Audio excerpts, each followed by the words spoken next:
When we're training in meditation, it's important that our good intentions extend beyond the simple act of closing our eyes. In fact, there's a really funny old story about a very impatient yogi meditating in his cave. Wondering what the yogi was up to, a traveller passing by asked him, excuse me, do you mind if I stop in?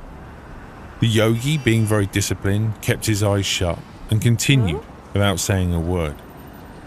Thinking the yogi must be a little hard of hearing, the traveller said a little louder, excuse me, do you mind if I come in? Eventually the yogi opened his eyes and said, can't you see? I'm trying to meditate. Apologizing, the woman went on her way.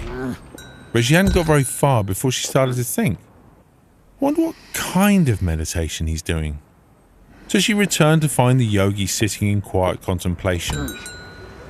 Excuse me, she asked, what sort of meditation is this? The yogi, letting out a big sigh, said, I'm meditating on patience. The woman said, oh, okay, interesting, thanks, and left once again.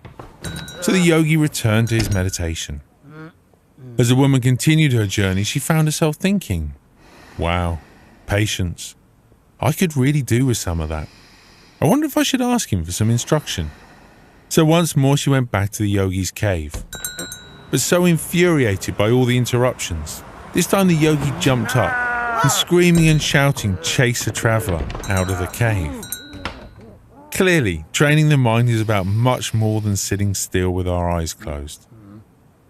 It's about bringing a gentle and flexible approach to our practice, and as a consequence, into the world around us. The conditions may not always be easy, but the journey's about embracing them, making these so-called obstacles part of our practice. The practice of resting the mind in awareness, at ease with ourselves and at ease with the world around us.